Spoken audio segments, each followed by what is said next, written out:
Hello everybody and welcome to the ESI Digest, where you run through the biggest esports business related news stories of the week. I'm your host Tom Daniels, the sub-editor of Esports Insider, and today we have 5 huge news stories from the world of esports business. In this week's episode, we're going to be talking about FTX being named the official cryptocurrency exchange of the LCS, FaZe Clan entering into a partnership with McDonald's, Gen.G and Jay Park collaborating on a League of Legends team song, Ultimo.GG signing an esports partnership with Birmingham City Football Club. And finally, we're going to be talking about ReKTGlobal partnering with Breakaway Music Festival. But before we jump into this episode, I do want to thank our partners for this episode, payment processing company Nuvei. So if you want to learn more about their end-to-end payment technology platform and the processing solutions that are available, then head over to their website. So let's get into it. So let's kick off with some huge League of Legends news, and the LCS has announced a 7-year partnership with cryptocurrency firm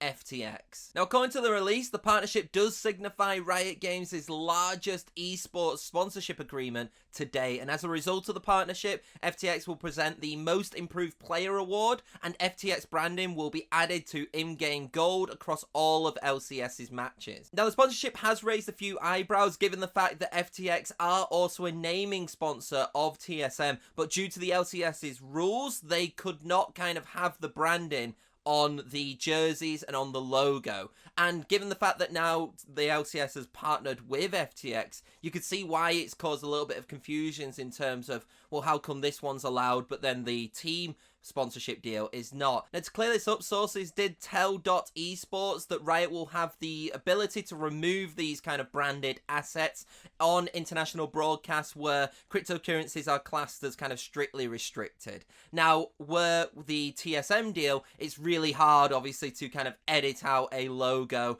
or a jersey or, you know, a kind of team name as well. Personally, I think from a financial standpoint, this is obviously a huge deal. Financial kind of information wasn't really disclosed, and that's a bit of a shame, given the fact that the TSM FTX partnership did have disclosed information. However, I do imagine that this is going to be a significant deal for the LCS, and that will hopefully help improve the broadcast and improve kind of, you know, the teams itself, given the partner system which they have with the franchises. I do have to say, though, obviously, that with kind of every cryptocurrency deal, there are a lot of kind of implications in terms of like the environment, and also the fact that, you know, we're in a sponsorship deal where TSM have a naming rights deal, and they also can't use that sponsorship deal as well. So there are some complications with this deal, but I do think that overall, if you're looking at it from a purely esports business commercial perspective, it has to be what is considered a very successful deal. Next up on the ESI Digest, we're going to be talking about North American esports organization FaZe Clan and their announced content partnership with McDonald's USA.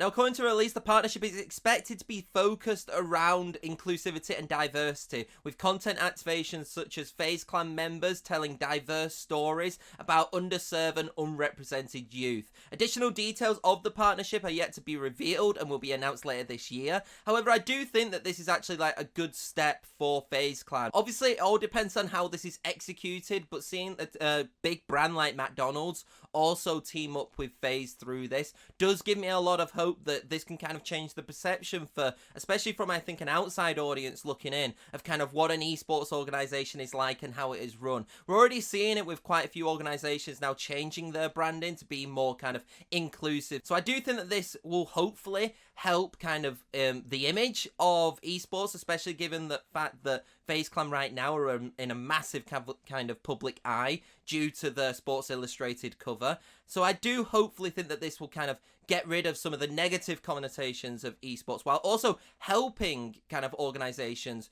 push on and provide more initiatives along the way. Our third story of the ESI Digest sees us talk about a very interesting collaboration that has took place this week. So Korean-American rapper Jay Park, producer duo Groovy Room, and esports organization Gen.G have announced a new song titled All In, which will celebrate Gen.G's League of Legends team. Now, as a result of this collaboration, All In will be played as the walk-in song for Gen.G's League of Legends team on August 8th. And I do think that this is like such an interesting collaboration, and I think it really does highlight the popularity of kind of at least Korean esports and mainstream media. I think seeing Riot Games, League of Legends and music kind of all collaborate together is nothing new. However, what I do have to kind of point out with this song itself is that the lyrics inside the song, which is available now by the way, does integrate like Gen.G, the organization itself. I believe it even mentioned the organization within the song itself. And then also it kind of has, you know, all the buzzwords which you would expect from kind of a League of Legends song. So I do think this is such an interesting collaboration to kind of see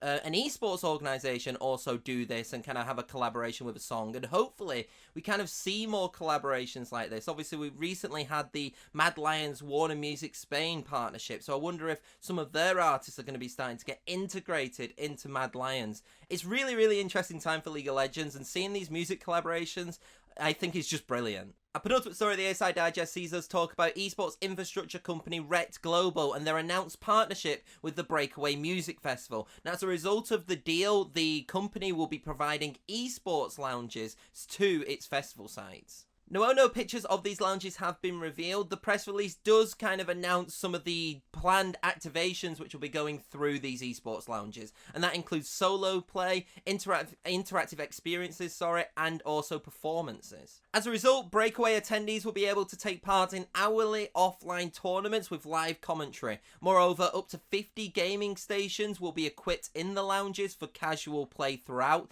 and a range of live activations which involve pro gamers and performers have also been teased as well. Now, as of right now, ReKTGlobal's esports lounges will be available at Breakaway's Michigan, Ohio, and North Carolina festivals. Overall, I do think that this is yet another interesting collaboration between music and esports, but this one's a bit different than kind of other collaborations that we've seen in the past, because now physical esports lounges and esports areas are going to be integrated into a festival itself. I do think that for like the mainstream audience, kind of getting them a gauge of what esports is potentially through these lounges is also really good, not just for the industry as a whole, because it could provide more popularity, but also for ReKTGlobal, who will be heading up these esports lounges as well. Only time will tell to see kind of how successful these are, but I do expect that if kind of these kind of pop-up areas in festivals and esports kind of activations in festivals are successful and there's a lot of participation, then you can probably expect it occurring in more festivals in the future. Our final story of the ESI Digest sees us talk about tournament hosting and video sharing platform Ultimo.gg and their announced partnership with EFL Championship side Birmingham City Football Club. As a result of the deal, Ultimo will collaborate with Birmingham City over the course of the next 2 years to set up esports teams for the club, as well as host tournaments and boot camps. As well as helping to create the club's esports team, Ultimo will also have a stand sponsorship at St Andrews, which is Birmingham City's football stadium. If you want to read up more on this partnership, then we do have an interview with Ultimo's CMO Ben Hustard about the partnership, the platform's ideology, and also what the firm is planning to do in the future. It's a very interesting read, and I do recommend it. But overall, I think again we're seeing a lot more sports clubs and esports organizations kind of collaborate together. We've seen it in the past, and we'll continue to see it now. And now we're kind of starting to see, you know, championship level football clubs also look to establish their own esports teams. We've kind of seen it in the Premier League. We've seen it a lot in France. It's a very big thing that is currently happening in France. And now we're kind of seeing it in the lower leagues as well. I do like this. I like the fact that they've kind of trusted a esports organization to kind of help with the creation of the esports teams. And also I'd be very interested to see what the tournaments and the boot camps will be as well. And that is it for this week's ESI Digest. If you do want to read up on any of the stories that I have covered, then don't forget to head over to Esports Insider's website. Also, don't forget to follow us on LinkedIn and Twitter, and subscribe on YouTube if you haven't done. But until then, I'll see you next week.